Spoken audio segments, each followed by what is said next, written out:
Welcome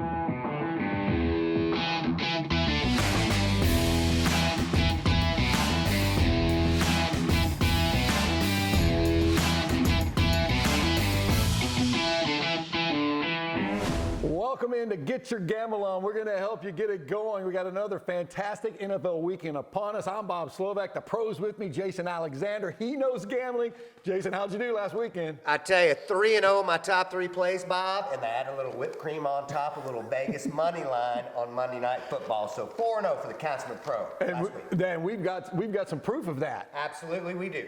Oh, baby, clean up on aisle 5, clean up on aisle 5. Just got done watching the Raiders whip Drew Brees' candy ass all over Las Vegas. 4-0 week for the Consummate Pro. And Bob, always remember, let's keep our gamble on. Good stuff right there, Jason. I love the reaction. You know what else was good, Bob? My bank account after last Sunday and Monday, okay? And we're ready to add on this weekend as well. That's why we're here. Okay, all but 3 home teams favored? That's correct. Yeah, we've got a couple opportunities for some home dogs, which I like 2 of this Sunday at noon. Give them to me. Who are they? Well, one of my biggest plays this week is the Minnesota Vikings. They're going to catch 2.5 against the Tennessee Titans. Look, they've looked awful. Kirk Cousins last week, They've been bad. He only threw for 113 more yards than you and I did on Sunday. Yeah. But I like the bounce factor, and that's what we're betting on. You like that, Kirk Cousins? I like it too. Plus 2.5 for the Vikings. And Tennessee's been playing nothing but close games. Exactly. So. It's the Oppo Taco play of the week. All right, some crazy injuries this week. We got to say, everybody's talking about Tyrod Taylor.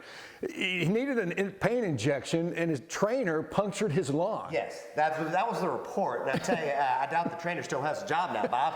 Well, maybe not. Justin Herbert, yes. I think he's going to be in there for a while. I think Tyrod's time is come and gone. He's going to be a great backup, but it's Justin's turn. Chargers are favored over the Panthers. Is that a pick? No. I like Carolina. I like Carolina to get off this night. I don't think Justin's quite ready yet to get that first W. I like a high-scoring game, though. I like the over. When you go into every weekend, Jason, do you have a betting strategy? Overall, Bob, I'd say, look, I want to get on the side of Vegas. There's a reason that Vegas has all those big buildings, I guarantee you. And so, look, I want to try to pick the games that jump off the page, and I want to go Oppo a little bit. And Tennessee's a perfect example. The Minnesota Vikings are a perfect example. Tennessee should be the play of the week, and Joe Public will be playing them. Yeah. But not us, Bob. We're taking the Vikings. He's making money, so you need to listen to him. And more information is always better. Let's check in with our NFL insider. All right, Sean Pendergast joining us now. And Sean, what have you seen in the NFL these first few weeks? Bob, I think the 2 big things that I've seen these first couple weeks that you need to take note of, offense and adaptability. You're not going to be a top-tier team in the NFL if you're not scoring 30 points a game this year. You're looking at Seattle. You're looking at Kansas City. You're looking at Baltimore, the Rams, the Bills. These are all teams that have high-octane offenses with MVPs at quarterbacks and adaptability. The coronavirus alone has forced coaches to adapt, react, tweak rosters and things like that. But the injuries that have come up these first couple of weeks have forced teams that had big, high playoff hopes to really adapt their rosters and adapt to the situation. So if you're punting, you're falling behind. You're falling behind already if you're punting the ball too many times. All right, so when you're looking at the games and you're looking at the lines that they're placing on these games with the injuries and the shuffling of quarterbacks and stuff, how does that play into your decision when you're making bets?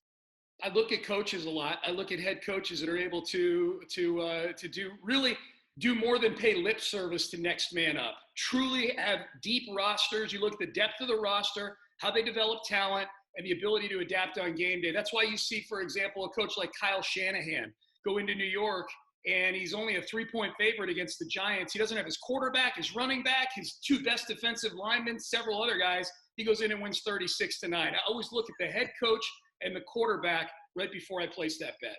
That is a great call. And I would think, too, with all these teams scoring, 30, 35 points a game, man, the over has to be a good bet. A lot. It is. I mean, the odds makers, I think the odds makers catch up to it at some point. They bake it into the total, maybe inflate the total a little bit, but they're having a tough time catching up so far. I think these offenses are a little bit ahead of where maybe even the odds makers thought they would be early in the season.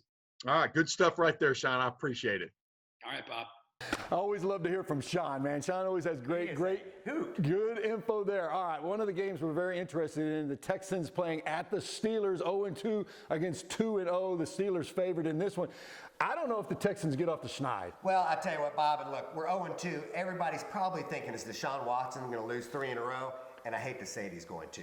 Look, this Texans team is just not what it's supposed to be. We don't have the weapons, and our defense is awfully shaky. I like Big Ben to throw for about 330 on us. I think Pittsburgh actually wins running away by 7 to 10. Yeah, and the thing about the Texans, Deshaun can't do it by himself, and he's going to get beat up because the Steelers' defense, they bring it. So I'm going to have to go with the Steelers on that one. We'll see. It's just not enough. It's not enough. More info coming your way with our odds maker. All right, let's join in with our odds expert, Robert Kowalski. And Robert, thanks for being with us. Real quick now, the NFL draws in a lot of beginner gamblers. What's the best advice can you give those beginners? You know, Bob, it's almost too easy to say just follow your instincts because no one knows more about sports betting than the old wallet in your own pocket. But ultimately, you want to take a look and see if you're going to go ahead and take any kind of a position at all, Bob, get those points. Find the underdog and grab those points because, I mean, after all, Bob, the game hasn't even started and you're already up, whatever the amount of points that you are getting. Hey, are you into fantasy football? Of course, everybody is these days. Joining us now is Caitlin Beth. She's into fantasy football. How many teams do you have, Caitlin? I have 2 teams right now. Okay, with who? So I've got my work league, and of course I'm the only female in it, so I have to beat everybody. So I have to be really good in that one. Okay. And then I'm in my family league. Okay, so what's your strategy when you go into these fantasy leagues? You know, when I go into it, I'm thinking I want to get good running backs and good wide receivers. I focus on that, and I usually just pick whatever available kicker or defenses of it is there. Yeah. And at quarterback, I don't really try to go too early because there's so many of them, and you can get decent points with Who do you most have of them. right now? I have Carson Wentz in one league, and I have Matt Stafford in the other. Okay, well, you get numbers with Stafford. You do, yes. Stafford's good. Carson Wentz has been okay. I'm hoping that he picks up, you know. If not, I might have to trade him in for a new Okay, so model. many injuries these first few weeks of the NFL. Are you getting hurt? I am. Only one person of mine has gotten hurt, and it was Christian McCaffrey. And so I picked up Mike Davis in his place, and so I think I'll be okay. And he's only out 4 to 6 weeks or whatever, so it's not like Saquon, so I don't have to worry about that. Okay, so you say you're the only girl in the one league. So there's a lot of talk, smack being traded back and forth? Oh yeah, and luckily I can handle it because I probably dish it out more than anybody else. But my boss and I have a good relationship, and he talks the most shit of anybody else. I probably shouldn't curse on this. It's okay. It's the internet. Yeah. Hey, so what's the payout? Does every league's a little bit different? Honestly, I have no idea. I don't even do it for the payout. I do it because I really enjoy, I feel like it gets me into the games, to every game, rather than just watching the Texans being disappointed every week.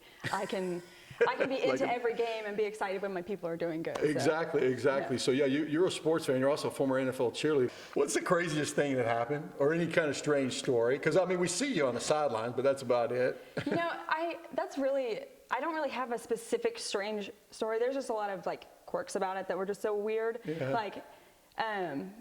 The not being able to speak to or be friends with the players, they took to an extreme. So they told us, if you are at dinner or if you are out at a club or you're doing something, minding your own business, if a player even walks into the same building while you're out, you have to leave. Wow. You have to close out your tab or you have to pay your bill and leave immediately. And if anybody says, spots you there with them, you get kicked off the team. No questions asked. Did any player ever try to talk to you? Yes, they did. Because you're at appearances with them, and so you see them and you get to know them. So I've become friends with some of them, but I couldn't when I was a cheerleader, and now that I'm not, I could say that. But Okay. yeah, it was because it's you're not going to just sit there. But did they ask you out? Come on now. I plead the fifth, but yeah. So you get to know them, you can become friends with them because you're sitting and talking to them at the appearances, and they tell you only talk about Texans-related stuff, and it's you run out of stuff. I think it would be there. hard. Sitting next to you, I think it would be hard not to ask you out. Yes. So let's just leave it at that. All right, Caitlin Beth, good luck this week on your fantasy teams. Thank you so much. I need it. All right, Jason, ready for another fantastic weekend. Final thoughts? Absolutely. 3 plays. No chance they will lose. We got the New York Giants catching points at home. We're going to play our prime time play of the week. A-Rod on the road on Sunday night. and then the Minnesota Vikings, Oppo Taco Play of the Week. That's 3-0. Take your girlfriend out for a nice steak dinner after those. Thank you, Jason. Always remember, get your gamble on right here.